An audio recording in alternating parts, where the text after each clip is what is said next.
My family cut me out of Christmas, then had the nerve to send a $52,000 bill for my sister's car. I grabbed the phone, called the bank, and said, "Take it back today. I'm finished for good." Okay, picture this. I thought I understood what true family disappointment felt like at 29, but being deliberately cut out of Christmas, that was just the painful prelude to a much, much darker nightmare. Because when I tore open that envelope and saw a staggering $52,000 invoice for my sister Jessica's new Mercedes, with my forged signature on the cosigner line, something inside me didn't just snap, it absolutely exploded. Can you even imagine? 10 years of emotional blackmail and financial manipulation had led to this exact moment, and my family had just pushed me so far past the edge. I made a call that changed everything, and let me tell you, it felt absolutely terrifying and liberating all at once. If you're watching this right now from some perfect-looking family gathering, cherish those genuine connections, because I'm about to tell you how I finally stood up for myself and discovered what real family truly means. Growing up in Westchester County, New York, in this sprawling, 5-bedroom colonial with perfectly manicured lawns, the Mitchell family looked picture-perfect on the outside. Seriously, like something out of a magazine. My dad, Richard, was this hotshot investment banker, and my mom, Diana, was practically a pillar in local charity circles. On paper, we had it all. But in reality, our home was an emotional wasteland where love felt less like a feeling and more like a transaction, always conditional, and always with receipts. The whole dynamic shifted the moment my sister Jessica was born. I was 4 then, and suddenly, she was the golden child.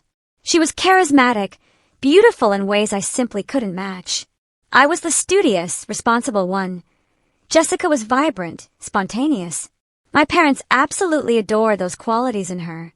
In me, they just found them irritating. Jessica's tantrums were brushed off as passion. My genuine needs were labeled difficult. This pattern was a constant, infuriating drumbeat throughout our entire childhood. She got horseback riding lessons just because she wanted them, no questions asked. I, on the other hand, had to maintain straight A's just to justify a modest request for piano lessons. For her 16th birthday, Jessica got a brand new Audi. For mine, a used Honda, and a condescending lecture about practicality.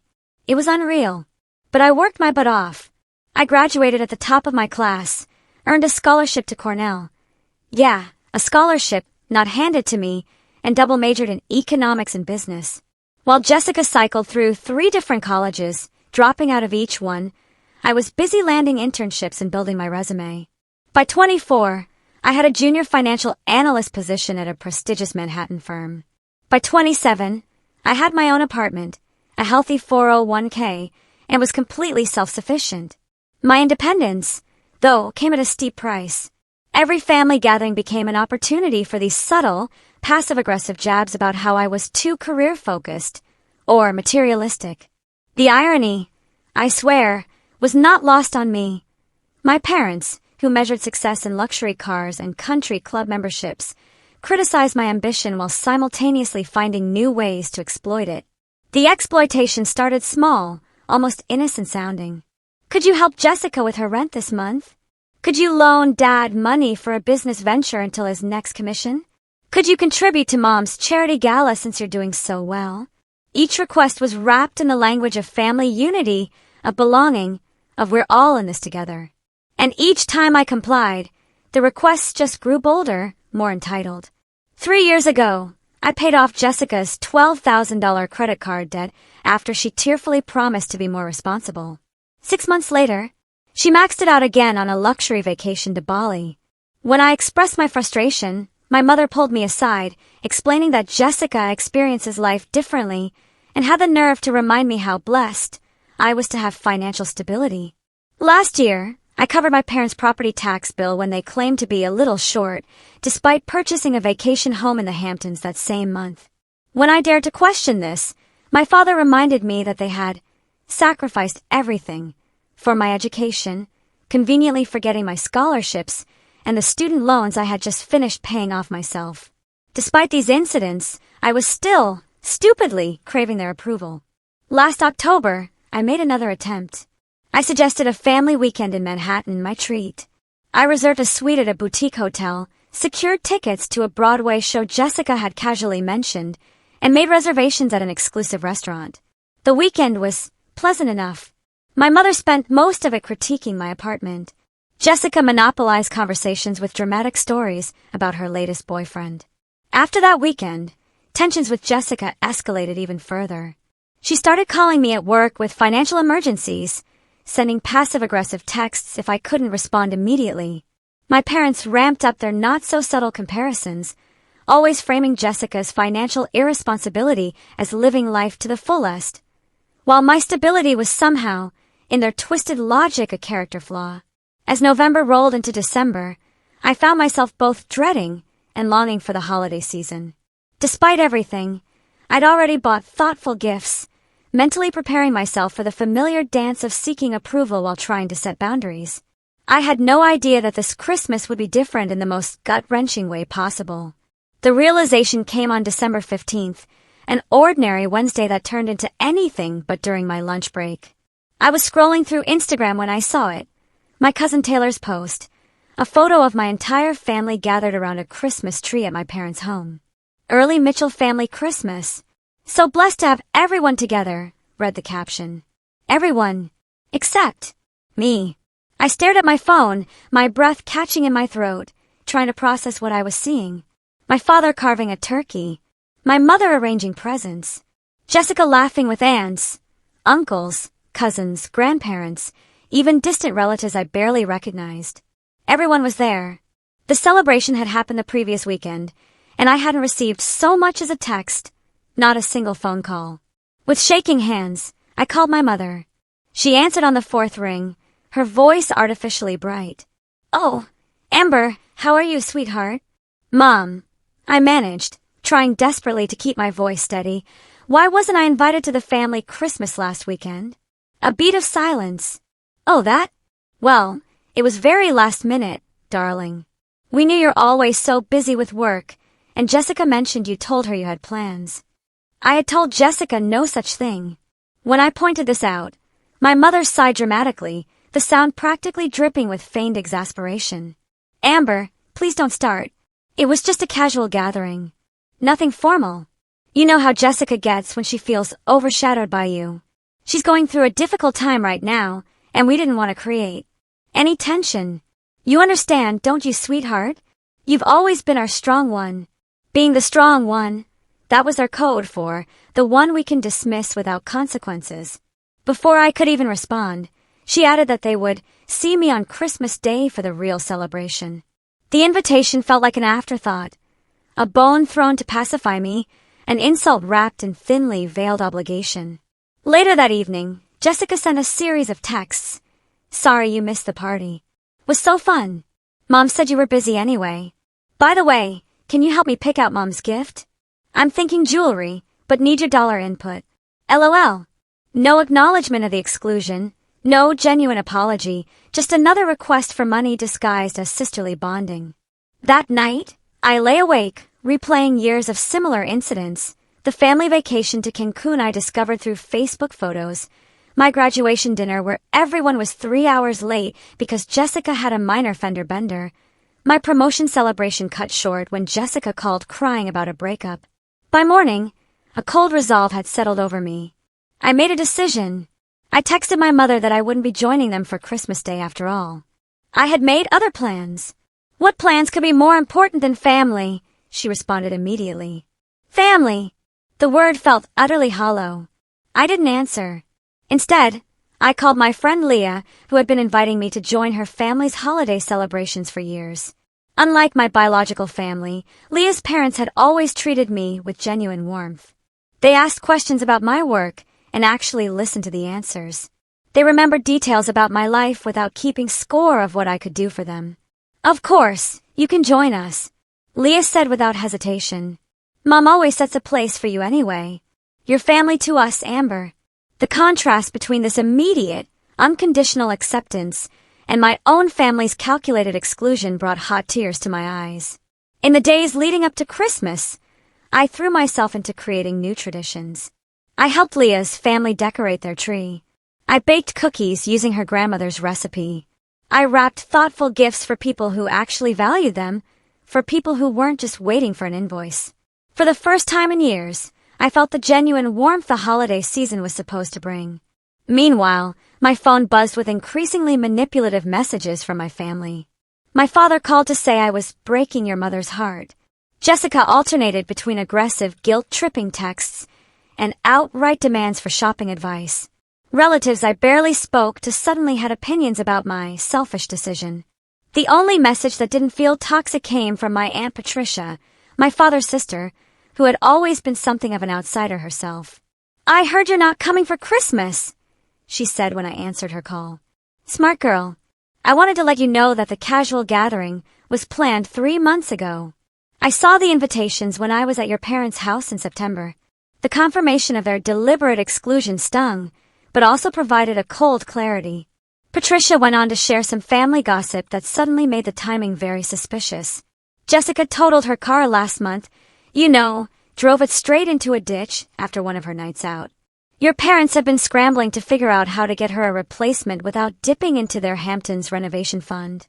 I thanked my aunt for her honesty and tried to push the information from my mind. I was determined to enjoy a peaceful Christmas with people who actually wanted me around. Christmas Day with Leah's family was everything I hadn't known I needed. We ate too much, played board games until we cried laughing, and shared stories without agenda or manipulation. Nobody kept score of who gave what or commented on my career choices. When Leah's father toasted to family, both born and chosen, I felt a deep sense of belonging I hadn't experienced in years. I returned to my apartment that night with leftover pie, genuine hugs, and an invitation to their New Year celebration. For the first time, I didn't feel the need to check my phone for messages from my biological family. I was beginning to understand that family should add to your life, not drain it. Little did I know that my journey to this realization was about to accelerate dramatically. January arrived with New York's typical post-holiday gloom, gray skies, dirty snow, and the collective hangover of returning to normal life. After the festive season, I threw myself back into work, finding comfort in spreadsheets and projections that behaved according to logical rules, unlike family dynamics. 3 weeks after Christmas, I was beginning to feel like myself again. The hurt of the exclusion had faded to a dull ache. I was focusing on my New Year's resolutions, setting better boundaries, prioritizing genuine relationships, and finally taking that financial certification course I'd been postponing. Then, the envelope arrived. It was Thursday evening when I collected my mail. Among the usual bills and flyers was a thick manila envelope with my parents' return address. No note, just my name and address in my mother's elegant handwriting. Curious, I opened it while riding the elevator to my apartment. Inside was a stack of papers. The first page was an invoice for $52,000 from Luxury Motors of Westchester. The purchaser, Jessica Mitchell. The co-signer, Amber Mitchell. I almost dropped the papers in shock. My heart leapt into my throat. Below the invoice was loan documentation for a brand new Mercedes GLA coupe with monthly payments of $1,138 for 60 months. And there it was, my signature on the co-signer line. A signature I had never provided. My hands trembling, I fumbled with my keys, barely making it inside my apartment before collapsing onto my couch. I flipped through the remaining papers, insurance documents, extended warranty information, and then a handwritten note from Jessica. "Thanks for helping with the new car. The old one was totaled, and I needed reliable transportation. Mom and Dad said you'd understand since you're doing so well. Payment details attached. First one due February 1st. Love you, sis. Soxo." The casual entitlement, the sheer audacity of that note made my stomach turn. I immediately called my parents, my heart pounding in my chest, a cold fury starting to bubble up. My father answered on the second ring. "Amber, did you get the paperwork we sent?" "Dad, what is this?"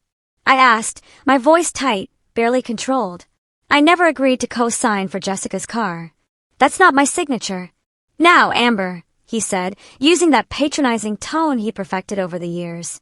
"Don't be dramatic. We knew you'd want to help your sister. She's been through a trauma with the accident. The accident that was her fault, because she was driving drunk." I countered, Aunt Patricia's revelation suddenly screaming in my head. "That's beside the point. She needs a car for her new job." "What new job?" As far as I knew, Jessica hadn't held steady employment in years. She has an interview next week, he admitted. But she needs to make a good impression. The Mercedes will help with that. The sheer absurdity of the statement would have been comical if it weren't so infuriating, so utterly disrespectful. Dad, someone forged my signature. That's fraud. Your mother signed for you, he said dismissively. Like it was nothing. Like it was okay. We knew you'd be difficult about it, but family helps family. You make more than enough to cover the payments. I was speechless. Absolutely speechless. The casual admission of fraud, the assumption that my income was theirs to allocate, the complete disregard for my autonomy. It was breathtaking in its audacity. This is illegal. I finally managed. I'm not paying for Jessica's car. Don't be selfish, Amber. After everything we've done for you. I hung up. I just hung up. Within minutes, my phone exploded with texts from Jessica. Dad said you're being difficult about the car. I need this car, Amber. You're so selfish. You don't even drive a Mercedes, so why do you care? If you don't help me, I'll be stranded. Each message only increased my disbelief, my growing rage. I turned off my phone and poured myself a generous glass of wine, trying to process what had just happened. The next morning, I called in sick to work for the first time in 3 years. I needed to understand exactly what I was dealing with. A quick online search confirmed my suspicions. If my name was fraudulently added as a co-signer, I could potentially be held liable for the loan unless I reported the fraud. With growing unease, I logged into my bank accounts to make sure no unauthorized transactions had occurred. What I found sent a chill down my spine. Someone had attempted to access my main savings account the previous day, the account where I kept my emergency fund and down payment savings for a future home. Thankfully, the attempt had triggered a security alert due to the unusual activity, and the bank had frozen the account pending my verification. When I called the bank, they confirmed that the attempt had come from a recognized device, my old laptop, which I had given to my parents last year when I upgraded. The sense of violation was overwhelming. While I had been processing the car loan fraud, they had actually attempted to directly access my savings. This wasn't just entitlement anymore, it was calculated theft. That afternoon, I received an email from my mother. Amber, your father is very disappointed in your reaction. Jessica is heartbroken that you would abandon her in her time of need. As your mother, I must say, I raised you better than this. Family stands together. The car has already been purchased, and Jessica loves it. Don't ruin this for her. She's planning to post about it on Instagram this weekend and wants to thank you publicly for your generosity. Don't embarrass her by creating drama. The email perfectly encapsulated the family dynamic. My feelings were irrelevant. Jessica's wants were paramount, and my only value was what I could provide. The mention of social media was particularly telling. Appearances mattered more than ethics or legality. By the end of the day, my shock had transformed into something else. Absolute, unshakable determination. For the first time, I saw my family's behavior with perfect clarity. This wasn't love. This wasn't even family. This was outright exploitation. And it had gone on long enough. I made an appointment with a lawyer for the following day. Then I called Aunt Patricia. I'm not surprised, she sighed after I explained the situation. They did something similar to your cousin Ryan a few years ago with one of their timeshare purchases. He ended up paying rather than fighting it. They're counting on you doing the same. Not this time, I said, surprising myself with the firmness in my voice. Not anymore. The lawyer's office was in a converted brownstone in Midtown, warm wood interiors contrasting with the January chill outside. Natalie Hoffman, the attorney Leah had recommended, reviewed the documents with a practiced eye, her expression growing increasingly concerned. This is textbook fraud, she said finally, removing her reading glasses. Your mother forged your signature on a legally binding financial document. The fact that she's your mother doesn't make it any less criminal. What are my options? I asked, clutching my coffee cup for warmth, my voice barely a whisper. You have several, none of them pleasant, she replied candidly. You can report the fraud to the police, which would likely result in criminal charges against your mother. You can report it to the bank and dealership as fraud without pressing charges, though they might pursue their own action. Or you can pay for a car you never agreed to buy. Put so bluntly, the choice seemed obvious. Yet decades of conditioning made me hesitate. If I report the fraud, What happens to the car? Most likely repossessed. Unless your sister or parents can qualify for the loan without you. Given what you've told me about their financial habits, that seems unlikely. I nodded, processing this information and the impending earthquake it would cause in my relationship with my family. Natalie gave me a sympathetic look. I can't advise you on that aspect, but ask yourself, what kind of relationship do you currently have with people who would commit fraud against you? It was a fair question, and one that haunted me as I left her office with a clear legal strategy, but an emotional maelstrom churning inside. When I turned my phone back on, I had 17 missed calls and 36 text messages. My father had escalated to outright threats. If you pursue this fraud nonsense, you can consider yourself cut off from this family permanently. Your mother is beside herself with your ingratitude. Jessica had alternated between pure rage and sickening manipulation. I already showed everyone my new car. How could you do this to me? I told you about the job interview. I need to make a good impression. Remember when I covered for you when you crashed Dad's boat? You owe me. I had never crashed our father's boat. The fabricated leverage was almost impressive in its desperation. Even extended family members had been enlisted. Cousins I spoke to maybe once a year were suddenly messaging me about family loyalty and helping those in need. Uncle Robert, my father's brother and business partner, called to remind me that family disputes should stay private and suggested I was being overly legalistic about a simple misunderstanding. The coordinated pressure campaign only strengthened my resolve. I forwarded everything to Natalie and followed her advice to document all communications while limiting my responses. That evening, my boss, Sandra, called. I had returned to work but had been distracted, my usual precision noticeably absent. Amber, is everything all right? The Wellington presentation seemed off today. And that's not like you. I hesitated, then decided on honesty. I'm dealing with a family situation. My parents forged my signature on a car loan for my sister. I'm working with a lawyer to address it. The silence on the other end lasted several seconds. I see, Sandra finally said, her voice surprisingly gentle. That's significant. Do you need some time off? No, I said quickly. Work is actually helping me stay grounded, but I might need a flexible schedule for some legal appointments. Of course. And Amber, she added, don't let anyone take advantage of you, family or otherwise. I learned that lesson the hard way. The unexpected support from my boss contrasted sharply with my family's behavior. It reinforced what I was slowly coming to understand. Respect wasn't determined by blood relation. 2 days later, I discovered that someone had attempted to access my investment accounts. The attempt failed due to two-factor authentication, thank goodness, but the pattern was chillingly clear. I immediately changed all my passwords and security questions, removing any information my family might know. Then my mother called. Amber Elizabeth Mitchell, she began, using my full name as she always did when laying on guilt. We need to discuss this car situation like adults. Your father and I are hosting dinner tomorrow night. Jessica will be there. We expect you at 7. It wasn't an invitation. It was a summons. In the past, I would have complied immediately, eager for any opportunity to win their approval. This time, I agreed for entirely different reasons. I needed to set boundaries face to face. The next evening, I arrived at my parents' house exactly on time. The familiar colonial looked the same as always, perfectly maintained, impressively imposing, and utterly unequivocally cold. Through the front window, I could see Jessica's new Mercedes parked prominently in the driveway, while my parents' vehicles were tucked away in the garage. My mother answered the door with an air kiss that didn't quite reach my cheek. Finally ready to be reasonable, she asked, leading me to the dining room where my father and Jessica waited. Jessica was scrolling through her phone, barely looking up when I entered.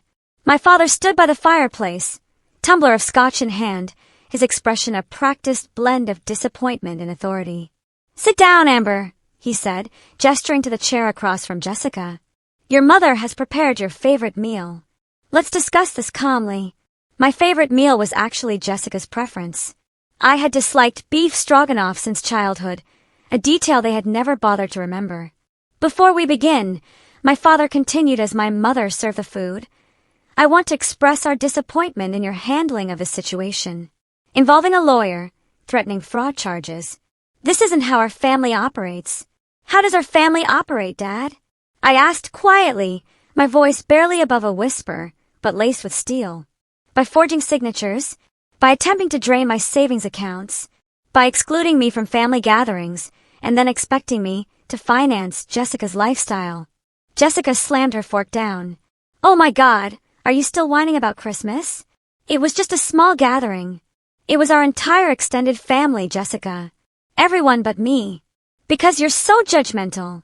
You make everyone uncomfortable with your job and your perfect apartment and your constant criticism of my choices. My mother placed a hand on Jessica's arm, a theatrical gesture. Amber, you know your sister is sensitive. You've always been jealous of her, and frankly, it's unbecoming for a woman your age. The familiar script was playing out exactly as expected. Jessica, the victim. Amber, the villain. Reality, completely irrelevant. I'm not paying for the car, I said firmly, cutting through their nonsense. What you did was illegal. I've frozen all my accounts that you might have access to, and I've documented the fraud attempts. My father's face darkened, a storm brewing. After everything we've done for you, what exactly have you done for me? I interrupted, surprising even myself with my sudden boldness. I worked for my scholarships. I paid off my student loans. I built my career through hard work and discipline.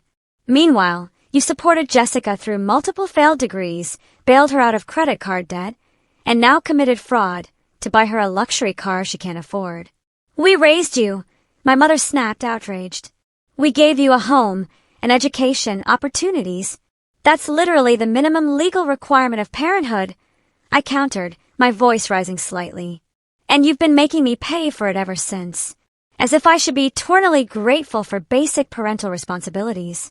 Jessica, always quick to escalate, stood up so abruptly her chair tipped over.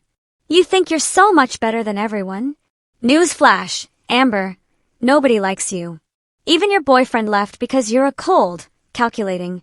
My ex-boyfriend had actually left because he'd been cheating with Jessica, a fact they didn't know I was aware of. The casual cruelty, the sheer venom, was illuminating. These people weren't just taking advantage of me, financially. They actively disliked me, while simultaneously expecting me to fund their lifestyle. If you don't pay for this car, my father said, his voice dangerously quiet, radiating cold fury, you're no longer part of this family. No more holidays, no inheritance, no connection to the Mitchell name. The threat that would have once devastated me, sent me scrambling to appease them, now felt almost liberating. You're asking me to choose between $52,000 for a car I never agreed to buy, and a family that commits fraud against me, attempts to steal from me, and treats me with consistent disrespect. I stood up, napkin placed neatly beside my untouched meal. That's not actually a difficult choice. As I walked toward the door, my mother called after me, her voice shrill. Jessica needs that car.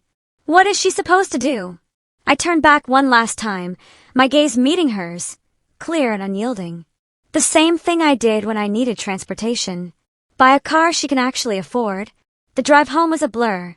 Adrenaline coursed through my veins, making my hands shake on the steering wheel. I had finally said things I'd been holding back for years. The relief was palpable, a heavy weight finally lifted, but so was the grief. I had just lost my family, or perhaps acknowledged the loss that had happened long, long ago. The aftermath of that family dinner brought unexpected clarity. Rather than the crushing guilt I had anticipated, I felt lighter, as if I'd finally put down a burden I'd been carrying for decades. Still, moments of doubt crept in. Was I overreacting? Was family loyalty more important than self-respect? Had I irreparably damaged relationships that should be preserved at any cost? These questions followed me through sleepless nights and distracted workdays. I began seeing a therapist, Dr. Laura Chun, who specialized in family trauma. During our second session, she asked a question that stopped me cold. Amber, if a friend told you the story about their family, what would you advise them to do? The answer came immediately, instinctively. I'd tell them to run and never look back. Why is it different when it's your own experience? I had no good answer. Meanwhile, my family escalated their campaign. Jessica posted photos of herself with a Mercedes on every social media platform, tagging me with captions like, "Best sister ever," blessed family support, and when your sister knows you deserve luxury sibling love. The deliberate public narrative made it clear. If I reported the fraud, I would be cast as the villain who took away Jessica's prized possession out of spite. My parents' approach was more direct and, frankly, dirtier. They began contacting my friends and colleagues, sharing edited versions of a situation that painted me as mentally unstable and ungrateful. Several coworkers mentioned receiving concerned calls from my mother about my fragile state and financial confusion. My father even called Sandra, my boss, expressing worry about my ability to handle client funds given my emotional problems regarding family financial obligations. Fortunately, Sandra saw through the manipulation. "Your father called me today," she told me during our weekly check-in. "Amber, I've never heard such obvious damage control in my life, and I work with crisis PR firms regularly." The invasion of my professional life crossed yet another unforgivable boundary. That evening, I met with my financial advisor, Marcus, to ensure my assets were completely secured. "Based on what you've told me," he advised, his face grim, "I recommend a complete financial firewall, new accounts at different institutions, updated beneficiaries on all policies, and a thorough credit check to make sure there aren't other surprises lurking." The credit check revealed another shock. An application for a store credit card in my name from a high-end furniture retailer, dated just 2 days after the car purchase. The application had been rejected due to the fraud alert I had placed, but the attempt itself was telling. This wasn't just about Jessica's car. It was the beginning of what could have become systematic financial exploitation. As January turned to February, Jessica's social media campaign took a darker turn. She began posting about toxic family members who pretend to support you and recognizing narcissists in your life. The projection was almost impressive in its audacity. One post particularly stood out. A selfie in front of the Mercedes with the caption, "Some people would rather destroy what you love than see you happy. Stay strong against the haters, even when they're family." The comment section, filled with supportive messages from relatives and friends who had no idea of the truth. Cousin Taylor, who had posted the Christmas gathering photos, even commented, "Blood doesn't always mean love. Creating boundaries is self-care." The irony was painful, a bitter twist. That night, I received a text that finally pushed me over the edge. "Jessica, apparently drunk judging by the typos and timestamps sent. You think you are so much better than everyone, but you are just a lonely BC with no one who loves you. Mom and Dad only put up with you for your money. We all laugh at you behind your back. Enjoy your empty apartment while I enjoy my car." I stared at the message for a long time, a strange, profound calm settling over me. The raw honesty of her drunk text confirmed what I had suspected, what I had refused to admit. My family didn't love me. They tolerated me for what I could provide. The realization should have devastated me, broken me completely, but instead, it felt like permission to finally let go. The next morning, with complete clarity and zero hesitation, I called Natalie Hoffman. "I'm ready to proceed with reporting the fraud," I told her. "All of it." "Are you sure?" she asked, her voice cautious. "Once we start this process, it will be difficult to reverse." "I'm sure," I said, my voice firm. "They've left me no choice." Then I called the bank that had financed Jessica's Mercedes. "My name is Amber Mitchell," I said when I reached the fraud department. "I need to report a forged signature on an auto loan." The representative asked several verification questions, then transferred me to a manager named Robert. His voice was kind but professional as he guided me through the process. I explained the situation, providing dates, documentation, and contact information for Natalie. "I understand this must be difficult, Ms. Mitchell," Robert said. "Family fraud is unfortunately common, but reporting it takes courage." "What happens now?" I asked. "We'll conduct an investigation, which typically takes 5 to 7 business days. If we confirm the fraud, as seems likely based on what you've shared, the loan will be removed from your name and credit report. The lender will then take appropriate action regarding the vehicle." "You mean repossession?" "Most likely, yes. Unless the other party can qualify for the loan independently." I knew Jessica couldn't. Her credit was destroyed from years of missed payments and maxed out cards. My parents could probably afford the payments, but they'd be unlikely to take on the debt themselves. That would defeat their entire purpose of putting it in my name. I understand, I said. Please proceed. After hanging up, I sat in my silent apartment, the full weight of my decision settling around me.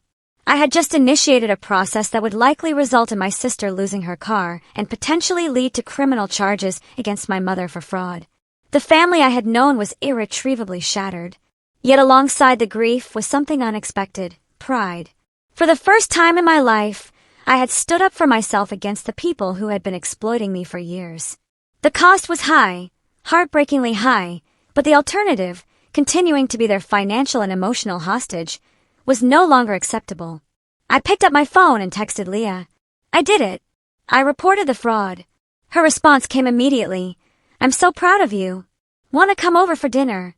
Dad's making his famous lasagna. I smiled through tears. Family, real family, was still possible, just not with the people who shared my DNA. The bank moved faster than expected. Just 3 days after my report, I received a call from Robert in the fraud department. Miss Mitchell, our investigation confirms your signature was forged on the loan documents. We've removed the loan from your credit report and financial responsibility. We're proceeding with repossession of the vehicle. How soon will that happen? I asked, my stomach tightening despite my certainty. The repossession agent has been assigned. It could be today, tomorrow. They don't provide specific timing for obvious reasons. I thanked him and hung up, bracing myself for the fallout. It came even sooner than I anticipated. Less than 2 hours later, my phone exploded with notifications. Jessica was calling repeatedly, leaving increasingly hysterical voicemails between texts. They took my car. How could you do this to me? I am stranded at the mall. You ruined my life. I didn't respond. Instead, I blocked her number. Something I should have done weeks ago, years ago. My parents were next.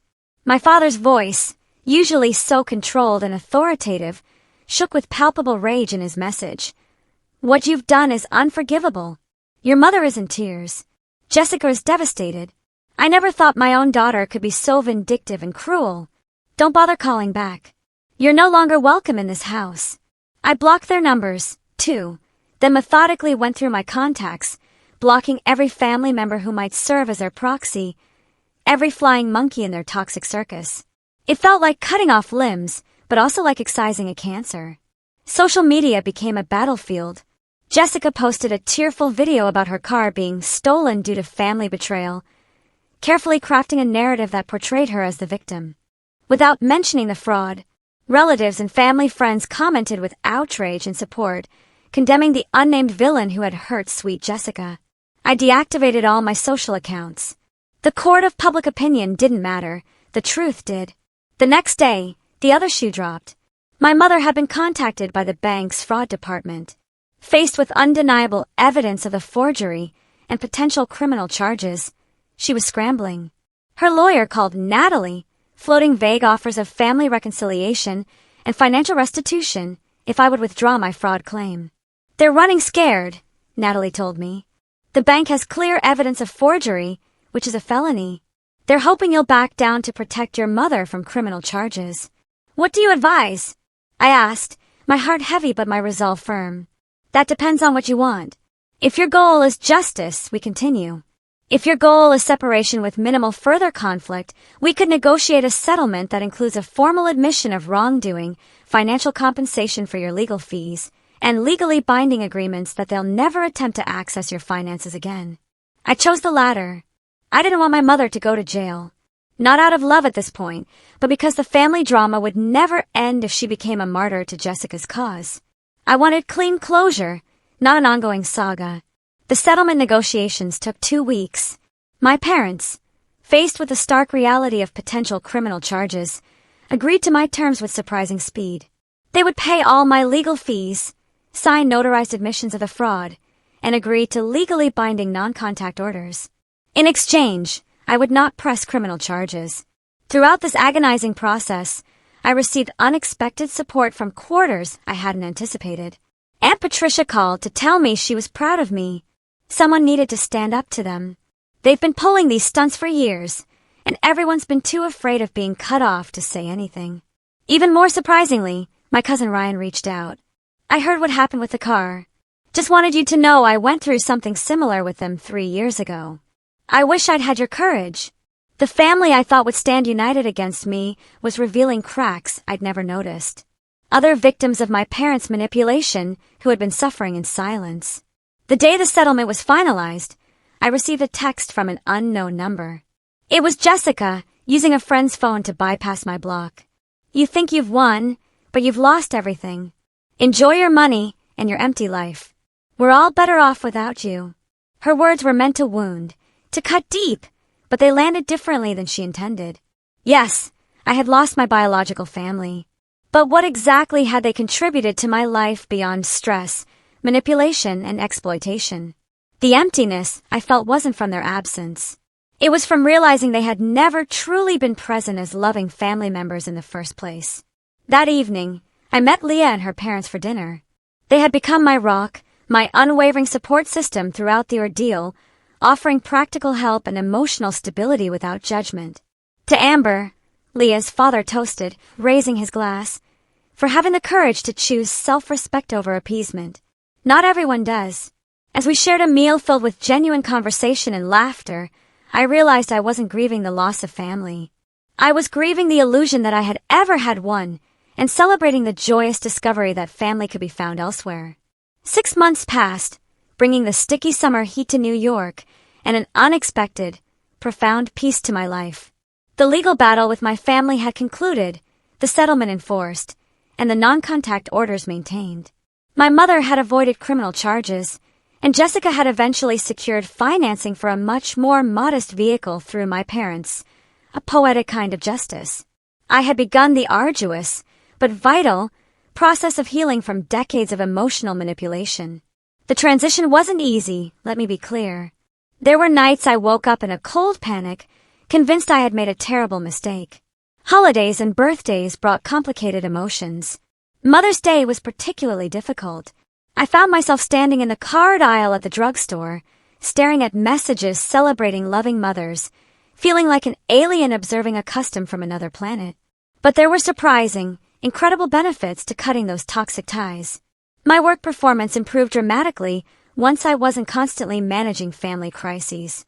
I received a substantial promotion and bonus, which I actually invested rather than diverting to yet another family emergency. My apartment, once criticized by my mother as depressingly small, became a peaceful sanctuary decorated exactly as I pleased, a true home. Most importantly, I discovered what genuine relationships felt like. Without the constant drain of my biological family, I had emotional energy to invest in friendships that had withered under the strain. I joined a book club, started taking weekend hiking trips with a group from work, and even began dating again, this time with healthier expectations and boundaries. Therapy with Dr. Chun continued weekly, then bi-weekly as I developed stronger coping mechanisms. Family trauma doesn't disappear overnight, she reminded me. Healing isn't linear. There will be setbacks and difficult days. The goal isn't to never feel pain about your family. It's to process that pain in ways that don't derail your life. One unexpected aspect of recovery was learning to recognize and correct the distorted thinking patterns my family had instilled. I no longer felt guilty for setting boundaries. I stopped apologizing for my success. I recognized that generosity shouldn't require self-sacrifice, and that love shouldn't come with invoices or hidden fees. In July, I received an email from Aunt Patricia. She and Uncle Stephen were celebrating their 40th anniversary with a small gathering at their lake house and wanted me to attend. No drama, no manipulation, just good food and better company, she promised. And absolutely no other Mitchells invited.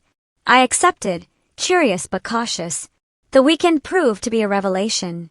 Aunt Patricia had always been the family rebel, maintaining distance from my parents' materialistic values while still participating in obligatory gatherings. Away from their influence, she was vibrant, funny, and surprisingly insightful. "Your mother was always like this," she told me as we sat on the dock watching the sunset. Even as a teenager, she measured everything in terms of what she could get from people. "Your father was a perfect match, equally transactional, equally status conscious. When you were born, I'd hoped you'd somehow escape their influence." "I did," I said. "Just took 29 years. She squeezed my hand.